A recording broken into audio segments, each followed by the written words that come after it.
Greetings everyone, and welcome to another Blu-ray update. Today we're going to be taking a little trip to Toontown for some new additions to my kind of adult cartoon collection. Well, at least a few of them are definitely not for kids.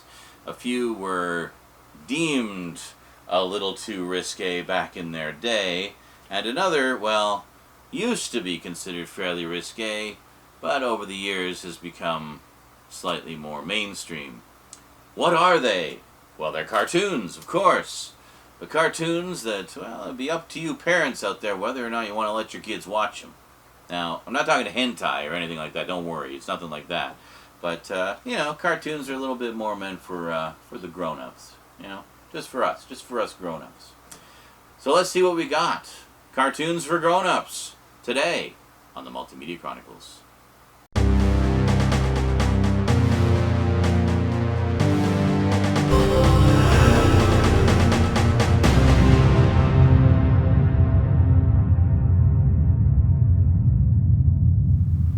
Welcome back. Now, this first set of tunes is an all-time great, an all-time classic, one that has had many a public domain bargain bin release. And, well, finally, we actually got nicely remastered versions of a bunch of them. Unfortunately, not all of them, but a good selection of the earliest tunes from this particular character. Of course, talking about everyone's favorite singing, dancing flapper girl, Betty Boop. Yes, I love Betty Boop. Just such a fun character, voiced, of course, by the wonderful Mae Questel, who, by the way, did you know this? Mae Questel, the voice of Betty Boop, was also Aunt Bethany in Christmas Vacation, which I know is a traditional Christmas movie for many of us. Yeah, I actually just found that out recently. I don't know why I never made that connection before.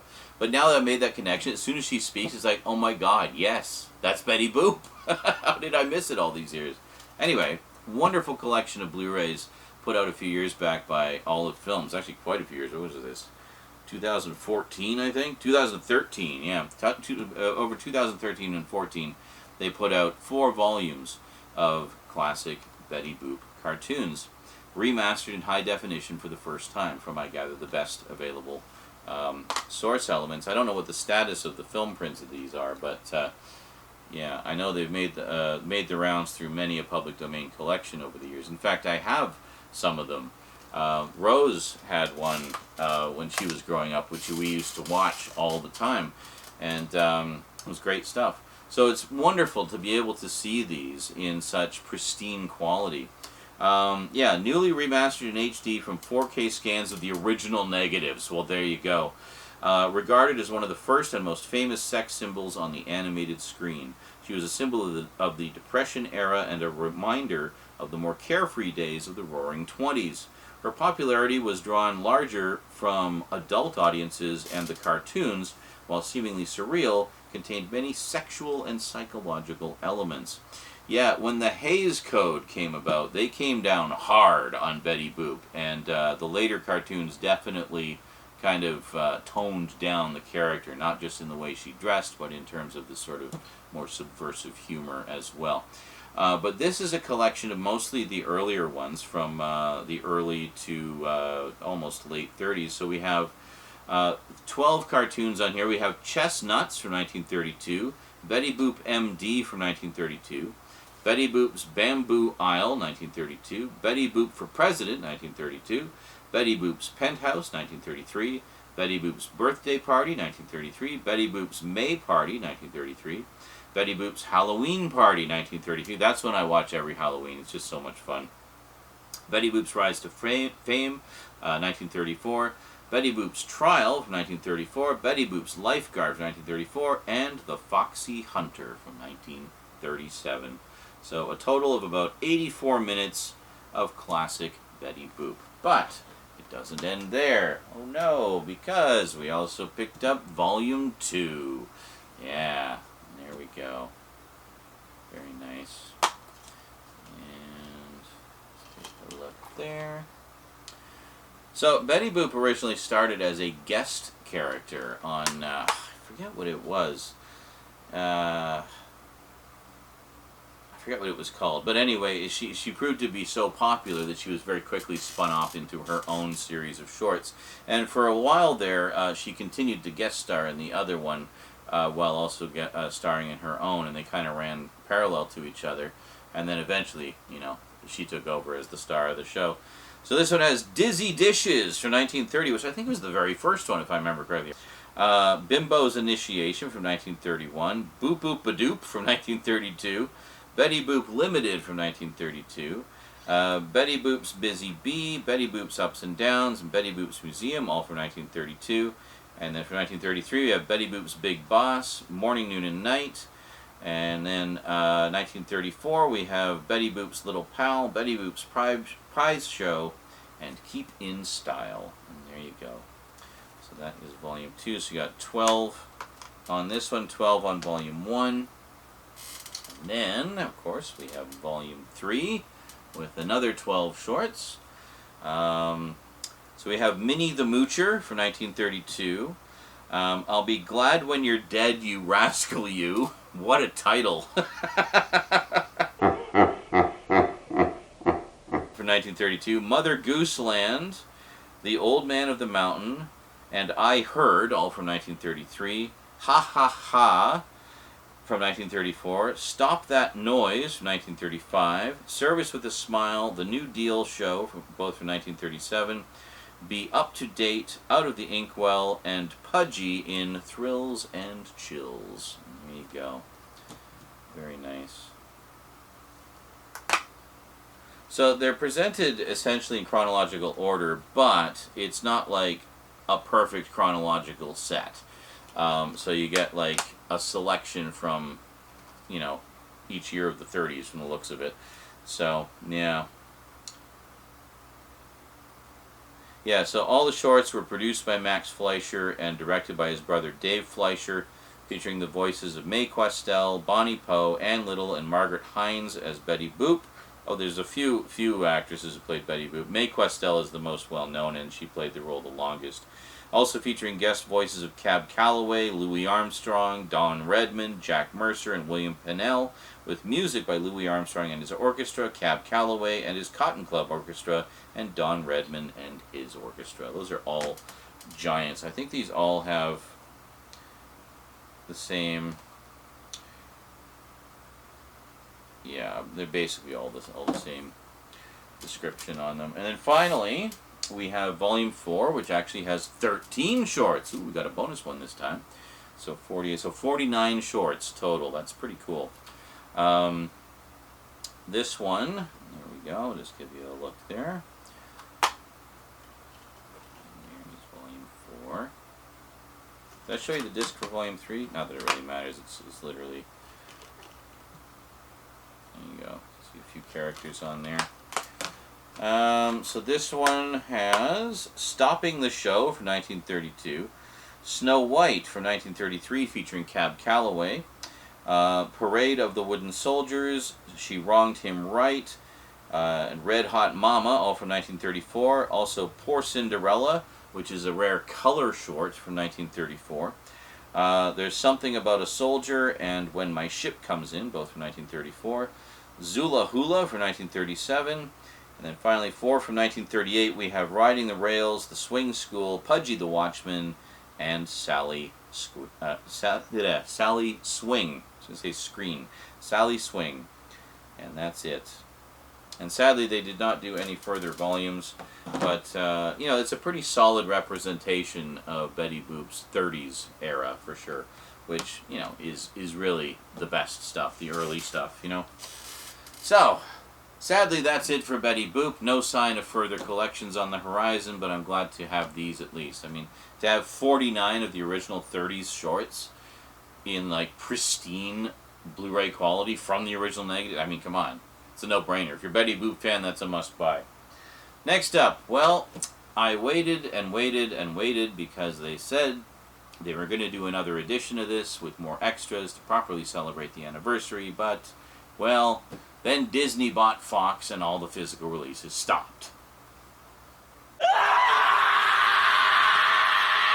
And of course, talking about The Simpsons. Yes, so as you probably know if you've been following my updates for years, I have seasons 1 through 19 on DVD, and this was the only remaining season that was released that I needed to get. This is, of course, the 20th anniversary Blu-ray. Season 20 was when they actually switched to high def.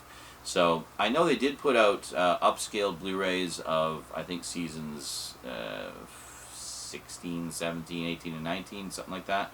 Maybe not even all of them. But anyways, some of them, I didn't bother with those because it's like, it's just an upscale. It's no big deal. Plus the DVD packaging was a little nicer. It looked like it had been scaled down for the Blu-ray version. So this is the 20th anniversary set, which has this lovely wraparound cover. I mean, look at that. Crazy. And there's a booklet. And then in here we have, for some reason they put the discs in reverse order. My OCD will not accept that, but first I'll just show you. There's also a wraparound cover in there, which I think is the same. Is that the same one? Yes, it's the same artwork, just in black and white. So it's the black and white version. Very nice. And then we're just going to put the discs in the correct way around. Yeah, so I think what it was is they, for some reason, they didn't just start the season in high def. They went high def a few episodes in. So there's a few episodes on the first disc here that are technically upscales, and then they just switched to high def all of a sudden. And then we actually have a booklet. Look at that. I don't think I've even looked at this yet. I mean, it's not much of a booklet. Yeah, that's it. Basically just a list of the episodes, cast, and it is a wraparound cover. And that's it. So, yeah, definitely not as impressive on the, packaging front as the DVD sets. But as I recall, this was released ahead of everything else. They just released it to sort of coincide with the anniversary. To sort of rush it out. So it's definitely light on extras. What is it? They have one thing. I think they have one extra. The 20th anniversary special sneak peek by Morgan Spurlock. That's pretty cool. If you don't know the name, you might know his work. Morgan Spurlock did Super Size Me, that lovely documentary where he ate nothing but McDonald's for a month. And then he did a sequel, Super Size Me Again, I guess. Where he ate McDonald's for a month again, I guess. And then he died. So don't live on McDonald's, folks. I mean, I don't think he died, like, right after doing that, but, I mean, I'm sure it didn't do his health any wonders, you know. But guy was a hell of a documentarian. Loved Super Size Me. I still have to see the second one. All right, last but most certainly not least, we got Rick and Morty. Yeah, about time I got caught up on this one. I think the last time I did an update on this was, well, probably season 4. Well, this is season 5 of Rick and Morty. The saga continues. I love Rick and Morty.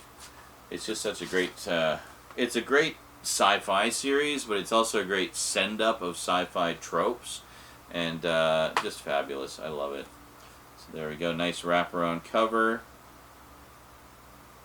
Honestly, don't remember anything about. I've watched up to season 7, and we do have an insert here.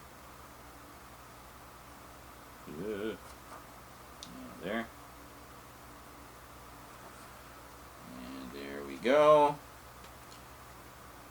Very nice. So what's this all got on it here? They're usually pretty good with the extras. Yeah, so 10 episodes.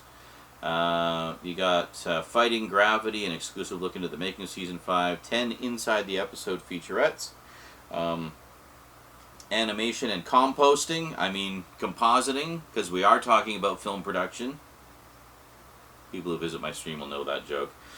B-Story Generator Volumes 1 and 2, that's pretty cool. Directing Mortyplicity and Rick Murai Jack. Explore the show's backgrounds and coloring processes. And Season 5 hype. Oh, no commentaries on this one, I guess. Yeah, the early seasons of this have some of the funniest frickin' commentaries. Rose went through all of them and just loved it because apparently the way they recorded the commentaries for at least for season 1, I think it was they were recording them all out of sequence, and they were all drinking heavily over the course of it. So they would be you'd be like you'd listen to one commentary and they'd all be fairly lucid and giving all this fun behind the scenes stuff. And then the next one they'd be just shit faced. It's like, hey, how's it going? And then they'd be back to like maybe a little tipsy, and then they'd be lucid again, and then they'd be even more shit faced, and it was like, yeah. So good times. Anyway, next up we have Rick and Morty. Yeah, we got season 6 because well we gotta get caught up. Yeah, see, it's season 6. There you go. So season 6, again, I have watched and I remember nothing. I should really sit down and rewatch these properly. And there we go. Very nice. See, the thing is, these later seasons I've only seen once, whereas the others I've rewatched a million times, so I'm very familiar with them. But yeah. Rick and Morty is definitely the kind of show that I do enjoy binging. Like, I'll sit down and I'll literally just watch an entire season. It's only 10 episodes. You know, you can easily blow through that in an evening. Why is this crinkling? Is it a little loose there? A little misaligned? Yeah, let's try that. There we go. Kinda. No, I think they'd cut the paper wrong. It's like slightly too big for the thing. Hold on. How annoying. Can you stop getting caught on that lip, please? There we go. At least this is one of those where I gotta be really anal about aligning the title on the spine, because there isn't one. So, there we go. So what's this one got on it? We have Rick and Morty are back, pick up where we left them, worse for wear and down on their luck. Will they manage to bounce back for more adventures, or will they get swept up in an ocean of piss? Who knows? Piss, family, intrigue, a bunch of dinosaurs, more piss. Another can't-miss season of your favorite show. Yeah, I think they actually list the contents on the inside here, don't they? Yeah, so spatial features, or no, yeah, special. It's where the frickin' eco case arrow was. It messed me up. Anyway, special features, exclusive Rick and Morty Inside Season 6, Anatomy of a Scene Bethic Twinstinct, Anatomy of a Scene Night Family, Anatomy of Scene Analyze Piss, and 10 Inside the Episode featurettes. They're just getting less and less extras on every set. You notice that? It's kind of pissy. Anyway, there you go. So that's Season 6. Fabulous. Next up, we have Rick and Morty, Season 7. Yeah, so this is the first post-Justin Roiland season, if you know that whole fiasco. Real shame, because he was a funny guy, you know? This is as far as I've seen. I have not seen the rest yet, but my thoughts on the recasting, I mean, they got guys who sound spot on as far as I'm concerned. The problem I find is the thing Justin Roiland brought to it was he was very good at improv humor, and they would incorporate a lot of his sort of improv stuff into the show. And it just brought sort of a spontaneity and a liveliness to it that I feel like they didn't quite hit with this season. There's some great stories. I mean, still Dan Harmon running the show and doing the main plot lines and everything. And, you know, dude's a freaking genius of a writer, quite frankly. I've been a fan of his for literally 20 years. But, you know, and while the performances sound correct, like Rick and Morty sound like Rick and Morty, they're not, they don't quite have that spontaneity, you know what I mean? Like, it just doesn't quite have that same edge to it. So, I don't know if they kind of loosen up with that and get more, you know, get more betterer with the later seasons. I don't know. I haven't watched them yet, but I guess we'll find out. I mean, it's still great. I mean, it's still like some of the best animated television on television. But did I show you this one? Yeah, there we are. So we have, it's season 7 and the possibilities are endless. What's up with Jerry? Evil summer? And will they ever go back to high school? Maybe not. But let's find out. Rick and Morty, 100 years! Or at least until season 10. Yeah. So another nice wraparound cover. Very cool. And then on the inside,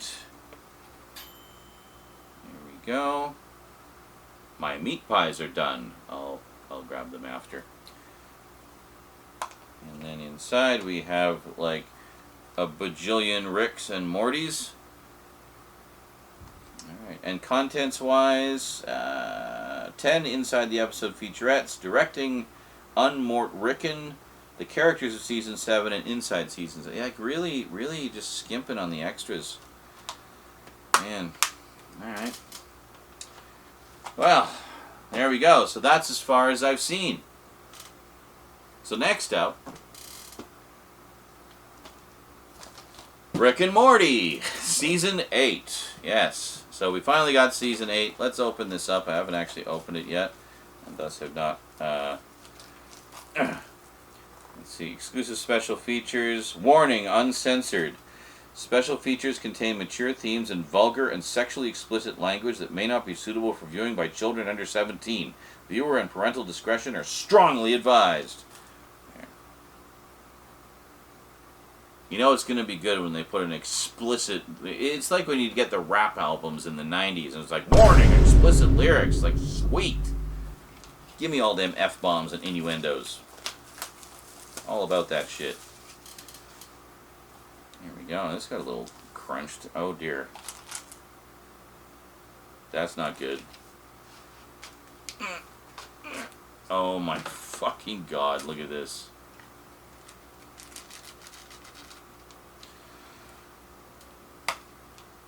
And the insert is in upside down. Look at that. It's upside down. I mean, yeah, how can you tell? But still, Jesus Christ.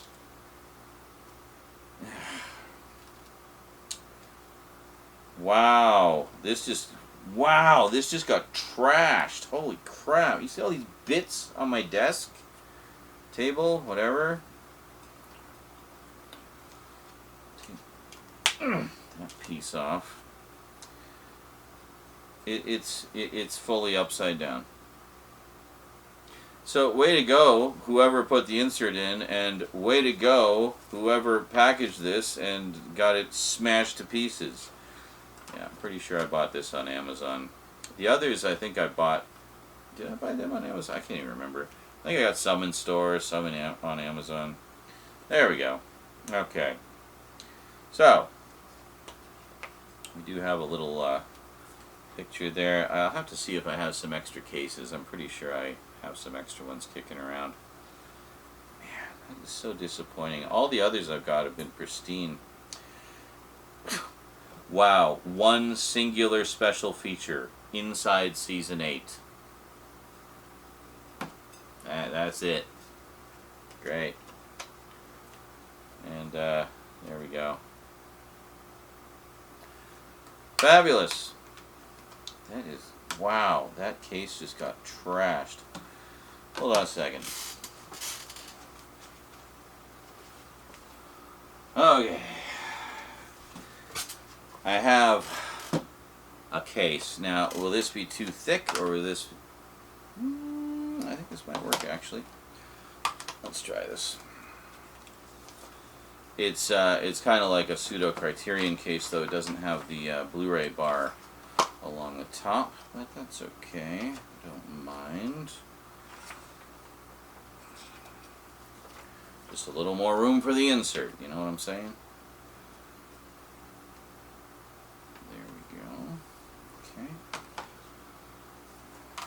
I hope this isn't too thick for the box, because most of the others are these, what do they call them, the Viva cases?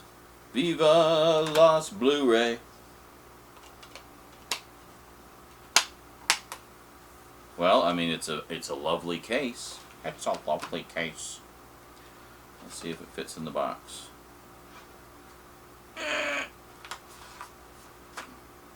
Oh, we should take all the bits out first.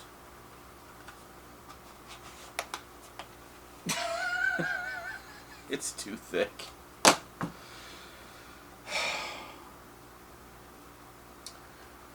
It's too thick. Yeah. Well, that was a nice idea. Well, I'll have to pick up a few spare cases at some point. I'll just suffer with this one for now. But, yeah. I'm pretty lucky with this sort of thing, honestly. I don't get very many things trashed. But, once in a while, you know, say, luck is a finite resource, right? And eventually it runs out. Okay. Anyway, I think we got all the bits out of the box here. Bits out of the box! There we go. Okay.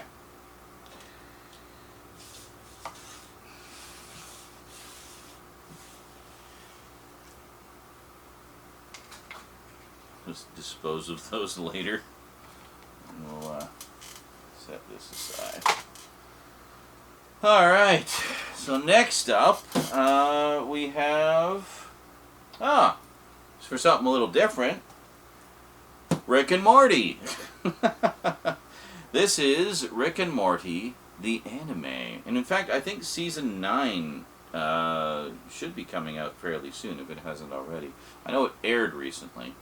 I tend not to see them when they air. I just get the Blu-rays when they come out and binge them. So, and then of course you're seeing them uncut too, right? So we have the anime. Now this is kind of an interesting one. We have, somebody notable did this. Yeah, I recognize the name. I can't place what he's done though. Anyway, based on the Emmy Award-winning adult animated series, Rick and Morty the Anime is a 10-episode adventure on Adult Swim and Max. So yeah, it's the length of a full season, which is pretty cool. Takashi Sano previously directed 2 anime shorts, Rick and Morty vs. Genocider and Summer Meets God, Rick Meets Evil, which received widespread fan and critical acclaim upon release, generating over 10 million combined views on Adult Swim digital platforms. Well, that's a nice little blurb to sell us on it, but what's it about? What's it all about, man? Let's find out. Based on the Emmy Award-winning... Oh, it's the same thing. Okay. We don't know what it's about. Let's see if it tells us inside. Let me in. See, this one didn't get trashed. Although, interesting to note, this was in a regular slipcover as opposed to the slip case or slip box like the others. So, let's see. Oh, no, there's still more shrink wrap here. Great, and some of it is glued to the spine. I hate it when that happens. Just don't be so eager with the heat gun, like Jesus. No, it's like staticking to me. Ah! A little bit of water to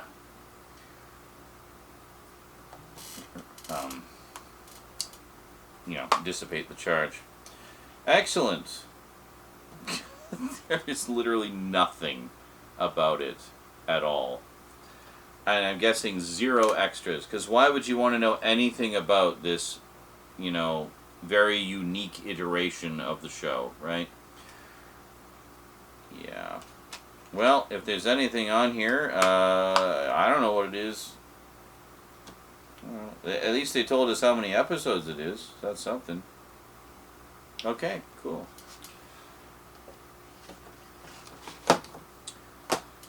And next up, no, we're done. I've dragged that joke out as long as we possibly can. So we have a kitty that is demanding attention. Little busy here, sweetie. You can come and say hi in here if you want. I think it's because Rose has her door closed and she's like, hey, let me in. Anyway, so we got 4 volumes of Betty Boop, classic. Finally completed the Simpsons physical media collection, sadly. They've almost had, like, fully another 20 seasons. What are they up to, like, season 36, 37 now? 37 in a row? Yes, 37 seasons in a row. It's a shame that we'll probably never see another physical media release. This is something that's been a bit of a theme through the past several updates, is lamenting about the death of physical media. Bless you!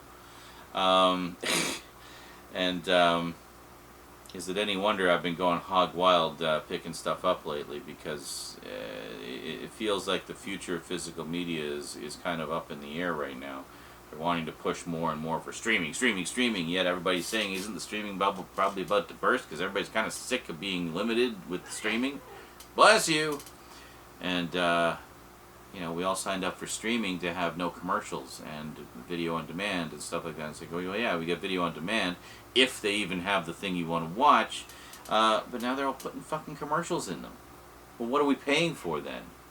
You know, I'd rather just buy the discs and be able to watch it commercial free.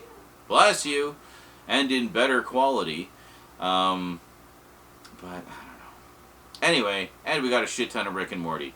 So, that is it from me to you for now. Hope you enjoyed. I will see you next time. Until then, thanks for watching, and sayonara.